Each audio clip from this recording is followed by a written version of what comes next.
Voilà, nous saluons aussi tous ceux qui nous rejoignent maintenant sur Internet et nous sommes heureux, sans les connaître, nous sommes heureux de savoir qu'ils suivent notre culte ce dimanche matin dans bien des endroits de ce monde, puisqu'on peut parler maintenant comme cela avec les progrès de la technologie du XXe siècle, XXIe siècle. Je vous propose deux lectures dans l'épître de Pierre, deuxième lettre de Pierre, presque à la fin de la Bible. Deuxième lettre de l'apôtre Pierre, au chapitre 1er, les versets 16 à 20. Et voici ce qu'il écrit, l'apôtre Pierre, conduit par le Saint-Esprit. « Ce n'est pas en effet en suivant des fables habilement conçues que nous vous avons fait connaître la puissance de l'avènement, de la venue de notre Seigneur Jésus-Christ. Mais c'est comme ayant vu sa majesté de nos propres yeux. Car il a reçu du Père, de Dieu le Père, honneur et gloire, quand la gloire magnifique lui fit entendre une voix qui disait « Celui-ci est mon Fils bien-aimé, en qui j'ai mis toute mon affection. » Et nous avons entendu, écrit l'apôtre, nous avons entendu cette voix venant du ciel lorsque nous étions avec lui sur la sainte montagne, la transfiguration. Et nous tenons pour d'autant plus certaine la parole prophétique à laquelle vous faites bien de prêter attention comme une lampe qui brille dans un lieu obscur jusqu'à ce que le jour vienne apparaître et que l'étoile du matin se lève dans nos cœurs, sachant tout d'abord vous-même qu'aucune prophétie de l'Écriture ne peut être un objet d'interprétation particulière, car ce n'est pas par une volonté d'homme qu'une prophétie a jamais été apportée, mais c'est poussé par le Saint-Esprit que des hommes ont parlé de la part de Dieu. Un peu plus loin, au chapitre 3, si vous le voulez bien, toujours la même épître, 2 Pierre 3 maintenant, chapitre 3, les versets 8, 2 Pierre 3, à partir du verset 8. Mais il y a une chose, bien-aimés, que vous ne devez pas ignorer, c'est que devant le Seigneur, un jour est comme 1000 ans, et 1000 ans sont comme un jour. Le Seigneur ne tarde pas dans l'accomplissement de la promesse, comme quelques-uns le croient, mais il use de patience envers vous, envers nous, ne voulant pas qu'aucun périsse, mais voulant que tous arrivent à la repentance. Le jour du Seigneur viendra comme un voleur. En ce jour, les cieux passeront avec fracas, les éléments embrasés se dissoudront et la terre, avec les œuvres qu'elle renferme, sera consumée. Jusque-là, les textes que je vous propose pour ce matin, avec un verset que j'ajoute encore dans Galates 4.4. « Quand les temps furent accomplis, Dieu envoya son Fils dans le monde. » Galates 4.4. Il y a 2000 ans, Dieu préparait Israël pour la première venue de Jésus-Christ. Aujourd'hui, Dieu prépare le monde pour la seconde venue de son Fils, pour le retour de Jésus-Christ. Et ces deux phrases que je viens de dire, ces deux phrases résument en quelque sorte la prédication que je partage avec vous ce matin.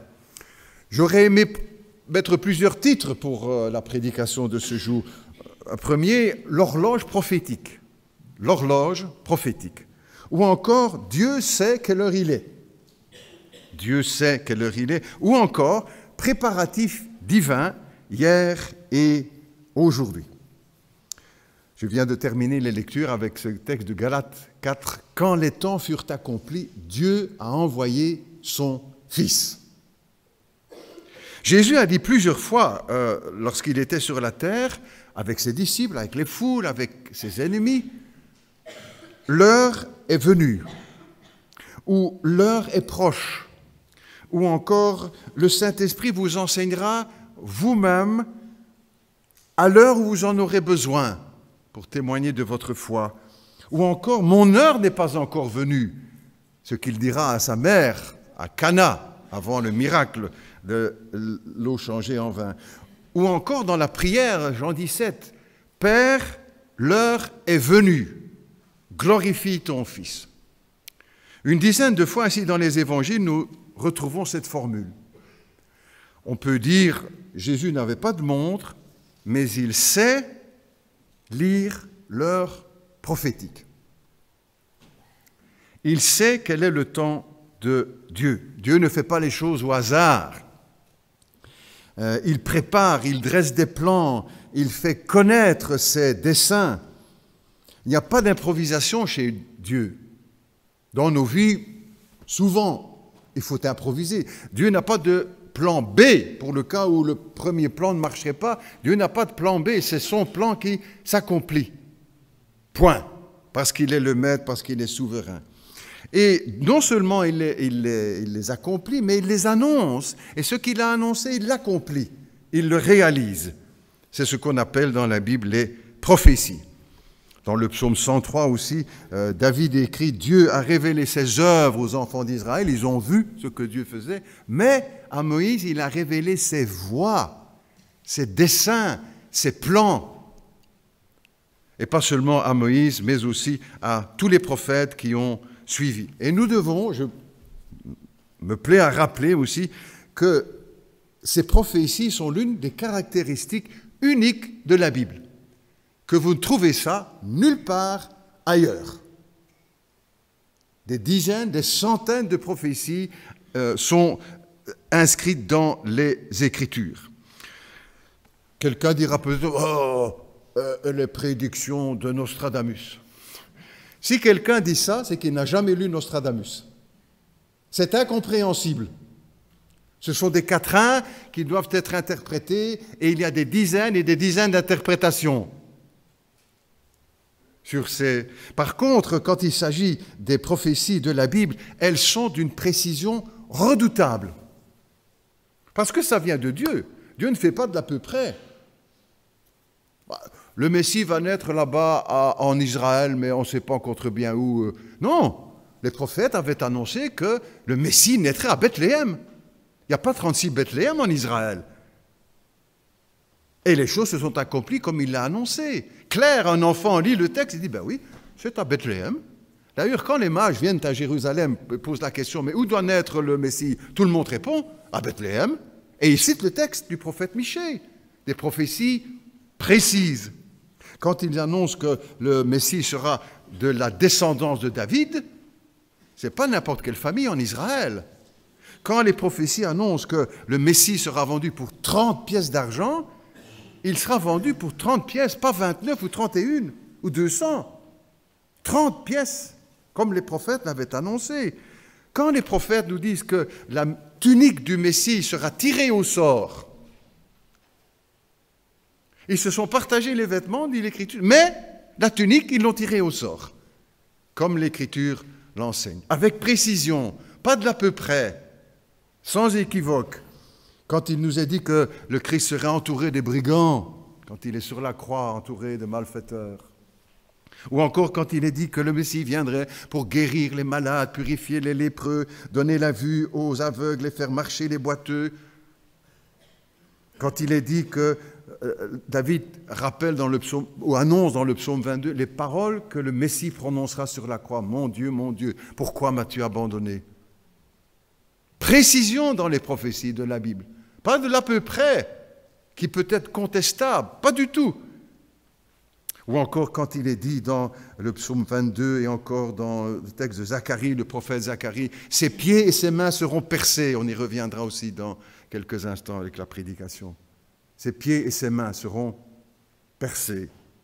Ainsi, de même pour des dizaines d'autres prophéties, elles s'accomplissent avec précision, celles qui sont derrière nous, celles qui sont devant nous maintenant et celles qui sont pour demain. Pour le grand savant et grand chrétien que fut Blaise Pascal, ces prophéties étaient l'une des preuves irréfutables de l'inspiration biblique des Écritures, de la Bible. Et il savait ce qu'il disait. Ainsi, dans sa puissance, Dieu annonce et il accomplit ce qu'il a annoncé. Le dire, c'est bien, on connaît la formule, le faire, c'est mieux. C'est à cela que Dieu s'est engagé. Ce que j'ai annoncé, je l'accomplis. Pour le plein accomplissement de ces prophéties, Dieu prépare le terrain.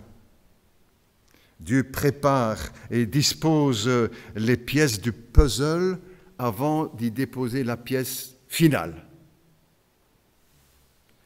Il y a 2000 ans, la venue du Fils de Dieu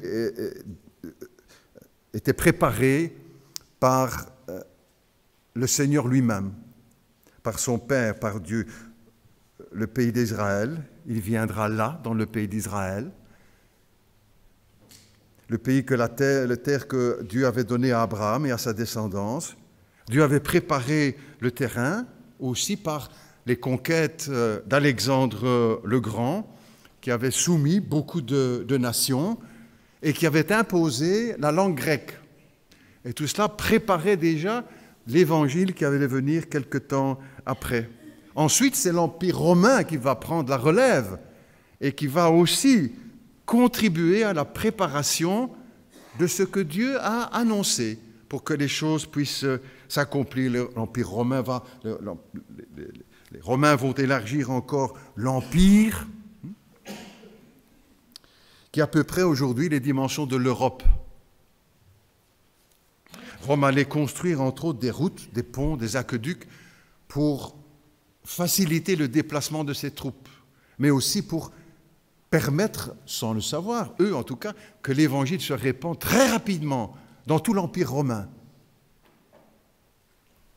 Rome va préparer aussi et imposer la langue grecque à côté d'autres langues locales, mais le grec sera la langue officielle de l'Empire, ce qui facilitera aussi l'expansion du christianisme et le message de l'Évangile. Les textes bibliques originaux sont écrits en grec et puis auront été traduits dans toutes les langues. Les Grecs étaient la langue du Nouveau Testament, lisible à l'époque romaine aux quatre coins de l'Empire. Dieu préparait déjà le terrain pour la venue de son Fils. Rome allait faire régner aussi ce qu'on a appelé la Pax Romana, la paix romaine, qui va permettre aussi dans cet empire la circulation des citoyens et des idées et du message de l'Évangile. Rome supprimera aussi les frontières pour permettre le déplacement des uns et des autres et pour pouvoir aussi gérer l'économie florissante de l'Empire. Et c'est Rome aussi, encore, Dieu prépare au travers de l'Empire romain, Rome déclenchera ce grand remue-ménage que fut le premier recensement. Dans nos textes, dans l'Évangile selon Luc, ce premier recensement eut lieu pendant que Quirinius était gouverneur de Syrie. C'est aussi l'empereur romain, et qui va amener des jeunes fiancés à quitter leur ville, Nazareth, là où ils habitaient, pour aller à Bethléem, parce que c'est là que devait naître le Messie. C'est le plan de Dieu qui se met en place sans que ceux qui en sont à l'origine sachent de quoi ce que tout cela va amener. L'empereur César Auguste n'avait nulle intention, il faut le dire aussi, il n'avait nulle intention d'aider à l'accomplissement des prophéties. Il y avait derrière ce projet de recensement uniquement une question d'argent, parce qu'en recensant la population, il allait pouvoir aussi mieux gérer les impôts pour remplir les caisses de Rome. Mais Dieu, lui, au-dessus de tout cela, Dieu conduit chaque circonstance pour que s'accomplisse ce qu'il a promis. Dieu ne travaille pas seulement dans les églises ou dans les synagogues ou dans les milieux religieux, il travaille dans le monde. Il est le maître au-dessus des nations. C'est ce que nous avons lu aussi tout à l'heure dans le psaume 2. Dieu se rit des nations, de la puissance des nations qui se croient invincibles. Il est plus grand et plus puissant. Et derrière tout ce qui se passe aujourd'hui encore dans notre monde, c'est la main de Dieu qui conduit les choses pour que s'accomplisse ce qu'il a prévu. Dieu mettait en place ces événements pour que s'accomplisse sa parole. Et toute la puissance à l'époque de l'Empire romain n'était que comme un fétu de paille dans les mains de Dieu. La Bible nous dit aussi que Jean-Baptiste a préparé le terrain pour la venue de Jésus. On est toujours, il y a 2000 ans, là, pour préparer les cœurs, lui. Il y avait aussi une préparation spirituelle. Et Jean-Baptiste était chargé de cela, de préparer les cœurs en prêchant la repentance, préparer les cœurs pour la venue de Jésus-Christ, celui qui allait donner sa vie à la croix. Mais, je redis, Dieu n'agit pas seulement dans la sphère spirituelle, mais il agit dans tous les domaines de la vie, le politique, le social, le culturel, l'économique, le psychologique, le moral.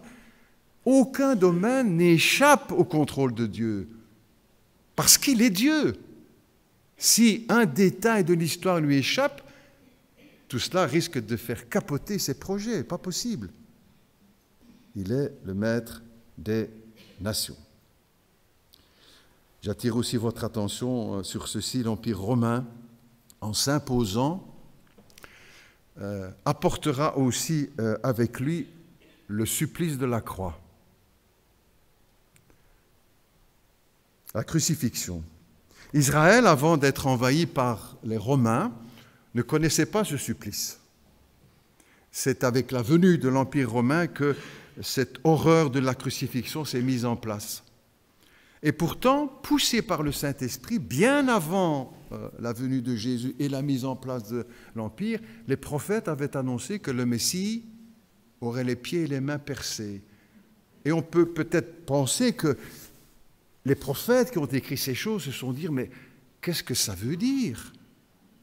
Le Messie aura les pieds et les mains percés ?» Mais personne ne connaissait la crucifixion à l'époque. Du prophète Ésaïe, du prophète Michée, du prophète de David, 1000 ans avant Jésus-Christ. Personne. Mais Dieu sait. Et il annonce que le Messie aura les pieds et les mains percés. Et le prophète Zacharie aussi, qui vient un peu plus tard, mais toujours avant Jésus, en annonçant la venue du Messie, du retour en gloire, à la fin, il dira « Israël, un jour, tournera les yeux vers celui qu'ils ont transpercé. » Il y a 2000 ans, Dieu préparait cette région du monde pour Israël, pour la venue de son Fils. Aujourd'hui, Dieu prépare aussi le monde pour le retour de Jésus-Christ. Et certains ont peut-être réagi en se disant « Comment Jésus va revenir ?»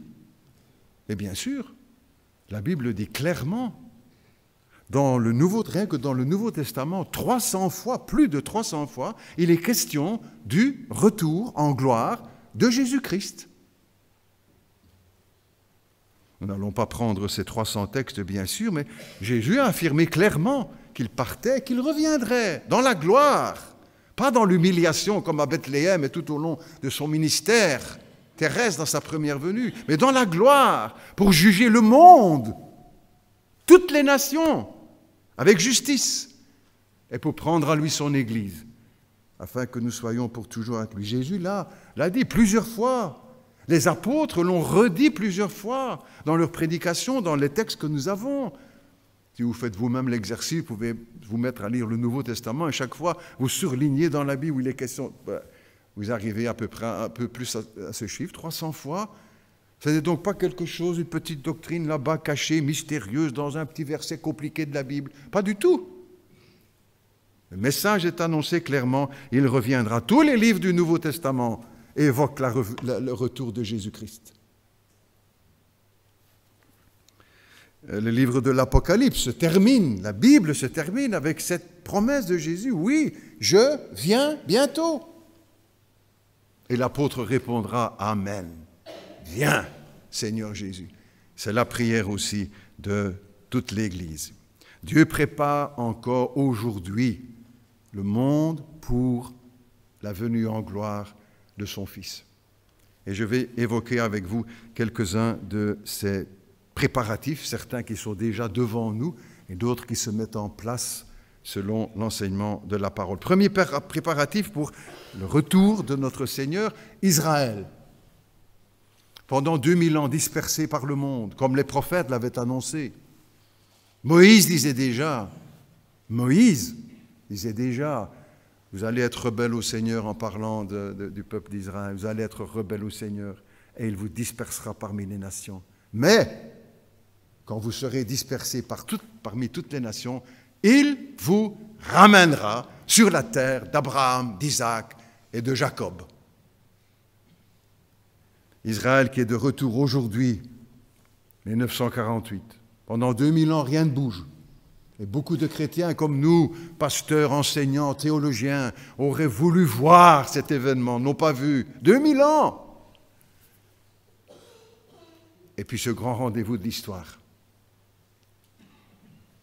Le retour d'Israël dans le pays d'Abraham, de Moïse, de Josué, le pays que Dieu leur a donné, le pays du roi David, du roi Salomon, du prophète Ésaïe et Jérémie, le pays où le Fils de Dieu s'est incarné en Israël, là où il a accompli les miracles, le pays où il a été crucifié, le pays où le Fils de Dieu est ressuscité, où il est monté au ciel, et le pays où il reviendra.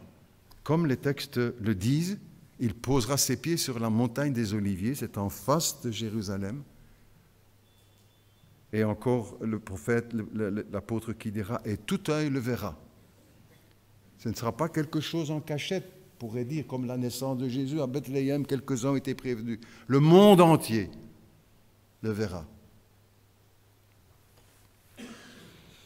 Deuxième préparatif aussi, pour ce grand événement que le Seigneur promet, deuxième préparatif, Jérusalem. Jérusalem, capitale d'Israël. Notez bien que dans notre prédication, nous ne nous arrêtons pas sur l'aspect politique de ces événements. Notre rôle en tant qu'Église, ce n'est pas de faire de la politique, de donner des bons points à gauche, à droite. Ce n'est pas sous cet angle-là que nous approchons, mais sur le terrain prophétique, en percevant que ces choses qui ont été annoncées à l'avance s'accomplissent maintenant, devant nos yeux. Et Jésus, quand il est venu la première fois, disait autour de lui à la foule, « Beaucoup ont voulu voir ce que vous voyez, le Messie. Ésaïe aurait voulu le voir, Moïse aurait voulu le voir, Jérémie, tout le peuple aurait voulu voir. Beaucoup ont voulu voir ce que vous voyez, ils ne l'ont pas vu. Beaucoup auraient voulu entendre ce que vous entendez, les paroles du Christ, du Messie, le sermon sur la montagne, ses promesses, je suis... » Ils ne l'ont pas entendu. Et pour nous aussi, nous sommes dans cette situation maintenant, avec 2000 ans après, pour ce qui se passe devant nos yeux. Beaucoup de chrétiens avant nous auraient voulu voir ce que nous voyons. Des prophéties qui s'accomplissent. Ils ne l'ont pas vu. Et je crois que nous devons chacun mesurer la bénédiction qui nous est accordée de voir ces choses. La puissance de Dieu qui se met en place. Le rôle de l'Église, c'est d'énoncer, de partager le message de l'Évangile et pas de faire de la politique, mais Dieu, lui, est souverain au-dessus de toutes les nations. Et il conduit tous les aspects de l'expérience humaine. Le proverbe dit « Le cœur des rois », le chef d'État, le cœur des rois est comme un courant d'eau dans la main de Dieu. Il les incline partout où il veut. Les plus grands, n'est-ce pas? Donald Trump, Vladimir Poutine et beaucoup d'autres, comme un courant d'eau dans la main de Dieu. Le Proverbe aussi 19 dit « Il y a beaucoup de projets dans le cœur de l'homme, mais ce sont les desseins de Dieu qui s'accomplissent. » Troisième préparation, l'Europe. L'Europe, l'ancien empire romain qui renaît, qui reprend forme. Dieu accorde une grande vision au prophète Daniel, Daniel 2. Chacun peut lire ça aussi à la maison. Cette vision de la statue immense qui reprend 4 royaumes qui vont se suivre dans l'histoire. L'empire perse, l'empire babylonien, l'empire grec et puis l'empire romain. Et le 4e empire, l'empire romain, se divise en 2, comme l'histoire nous l'a appris, l'Empire romain d'Orient, l'Empire romain d'Occident, et puis qui semble s'éteindre et qui renaît sous la forme de l'Europe, l'Europe actuelle. Et vous savez, beaucoup de non-chrétiens, historiens, beaucoup de politiciens non-chrétiens, beaucoup de journalistes non-chrétiens, beaucoup d'écrivains non-chrétiens reconnaissent que l'Europe actuelle est l'ancien empire romain qui reprend forme. Donc tout ceci, cette lecture de l'actualité ne doit pas voir qu'il voit l'Europe actuelle comme la reconstitution de l'Empire romain, n'est pas une élugubration mystique des protestants évangéliques, mais une vue raisonnable de l'actualité partagée par beaucoup de non-chrétiens parce que ce sont des faits historiques.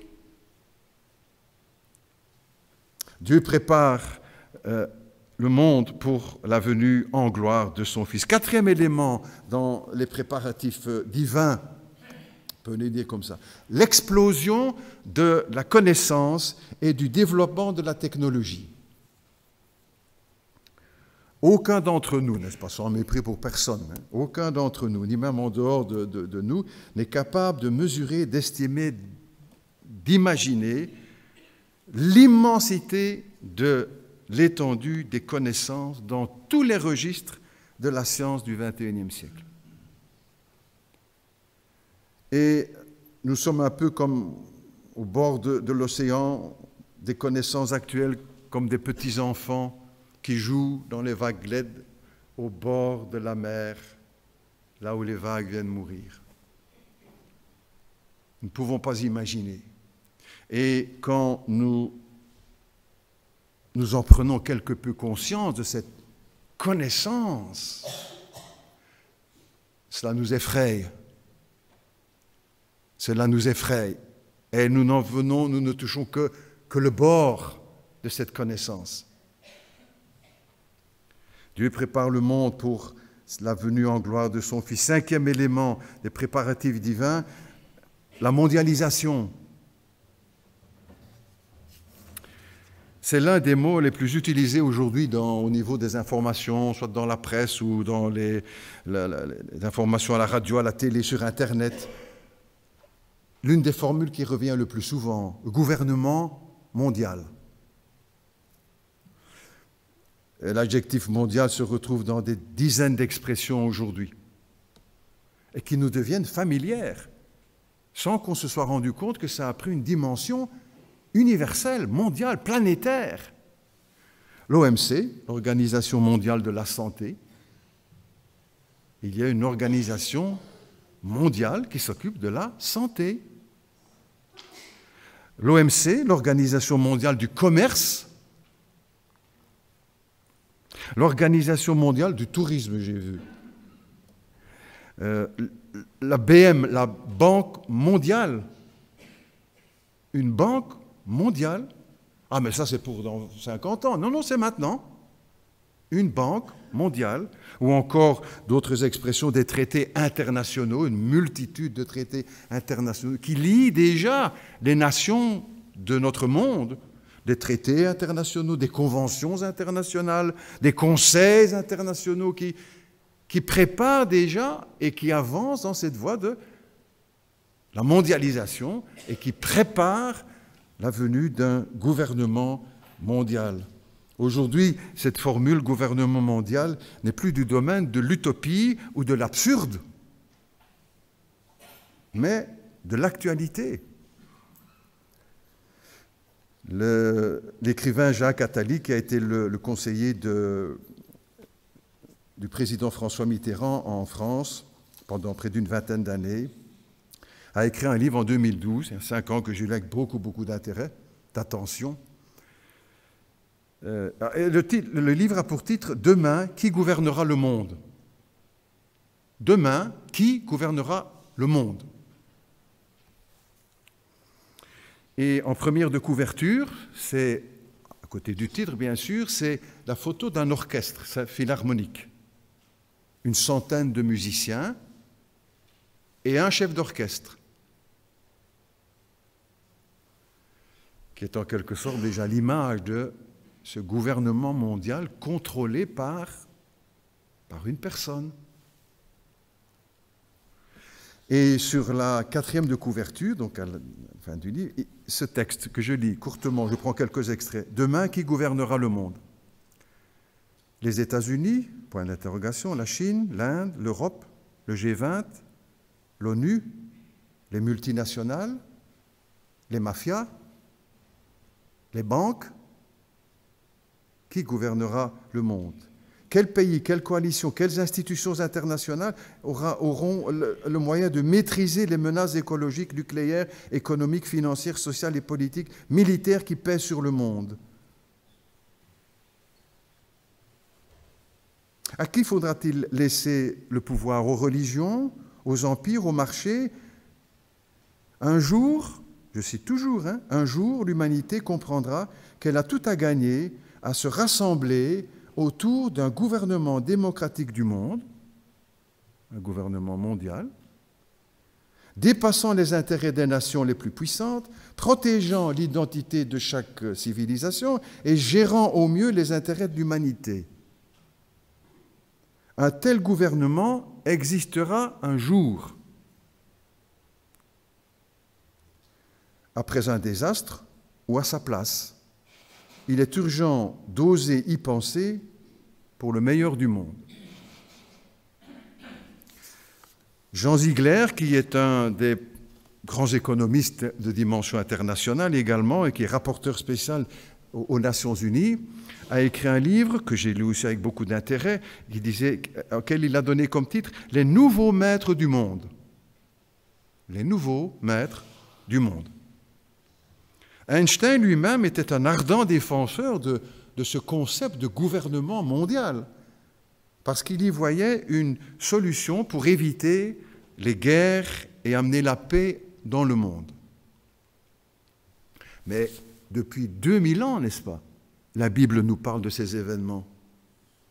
Dans le dernier livre de la Bible, Apocalypse, chapitre 13, mais est évoqué ce gouvernement mondial, cette économie mondiale, cette mondialisation sous le contrôle d'un homme. Ce n'est pas nouveau dans la Bible. C'est là depuis 2000 ans. Conduits par le Saint-Esprit, des hommes ont annoncé ces choses. Le commerce mondial, la religion mondiale, la dictature mondiale, un dictateur mondial, un gouvernement mondial et des persécutions mondiales contre les chrétiens, contre ceux qui se revendiquent du nom de Jésus. Aujourd'hui, on ne peut plus rire de ce chapitre 13 d'Apocalypse. Il y a encore quelques années, on pouvait se moquer, en tout cas certains, dire mais qu'est-ce que c'est ça pour une utopie? C'est impensable aujourd'hui, c'est devant nous. Et la Bible nous en parle depuis 2000 ans. Il y a 2000 ans, toutes les pièces du puzzle ont été mises en place par Dieu pour la venue de son Fils, Jésus-Christ, pour la croix de Golgotha, pour la résurrection. Aujourd'hui, Dieu œuvre encore dans le monde pour préparer le monde pour la seconde venue de son Fils. Et nous qui sommes chrétiens, avec humilité, bien sûr, nous avons des pistes que Dieu nous laisse dans l'Écriture pour pouvoir discerner le mouvement des circonstances que nous vivons aujourd'hui et de savoir où elles vont mener et pourquoi les choses peuvent se passer de telle façon. Parce que Dieu a un plan et qu'il accomplit le plan qu'il a préparé et annoncé dans les Écritures. Aujourd'hui, les pièces du grand puzzle mondial sont en train de se mettre en place sous la main du Seigneur, sous le contrôle du Seigneur pour la venue en gloire de son Fils. Je termine avec cette parole de l'Écriture, une citation aussi de la parole de Dieu dans Luc au chapitre 1er. « Aucune parole de la part de Dieu ne sera impuissante. » Aucune parole de la part de Dieu ne sera impuissante. Tout ce qu'il a annoncé s'accomplira comme il l'a dit. Même si les uns et les autres, nous pouvons nous poser la question, mais comment les choses vont-elles se passer? Ça, c'est dans les mains de Dieu. À nous de savoir que lorsqu'elles se réaliseront, c'est ce que Dieu avait dit, comme il l'avait annoncé, à la surprise parfois générale, comme on dit, des uns et des autres, parce qu'il est le souverain.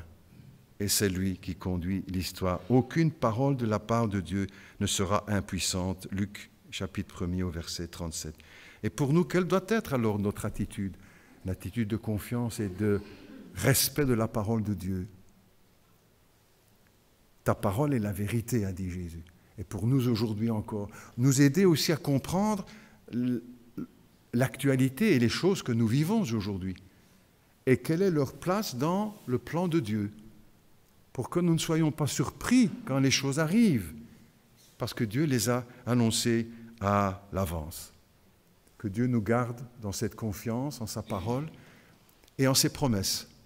Et les promesses qu'il fait aussi pour chacun de nous, dans le pardon qu'il veut nous accorder en Jésus-Christ. Pas seulement regarder l'actualité, mais aussi regarder dans notre cœur et regarder dans les promesses de Dieu pour le pardon qu'il veut nous accorder. Prions ensemble, si vous le voulez bien. Notre Dieu, notre Père, nous te remercions encore, bien sûr, pour ta parole, parce que ta parole est la vérité et que nous avons besoin, les uns et les autres, de la vérité pour vivre, pour avancer, pour combattre, pour ne pas baisser les bras, pour ne pas nous inquiéter, nous agiter. Merci, notre Dieu, pour ta parole et pour tout ce qu'elle a apporté dans notre vie, dans notre cœur, dans notre maison, dans notre foyer. Merci parce que tu prouves au travers de ces circonstances et des accomplissements prophétiques, tu prouves que nous avons raison de te faire confiance. Parce que tu es un Dieu qui ne peut mentir et que tu nous dis la vérité, même quand nous ne savons pas comment tout cela pourra se mettre en place et se réaliser. Seigneur, nous voulons continuer et avancer avec toi. Rassure nos cœurs, encourage-nous les uns les autres. Pour les jeunes aussi, les ados tout spécialement peut-être, qui sont devant des événements tellement importants qui vont se réaliser ou qui s'accomplissent maintenant sous nos yeux, qu'ils restent vigilants en s'accrochant à l'évangile de Jésus-Christ et au Seigneur Jésus. Pour nous tous également, que nous puissions nous accrocher, nous attacher au Seigneur et à sa parole, parce qu'il est digne de confiance. C'est au nom de Jésus que nous te prions. Amen.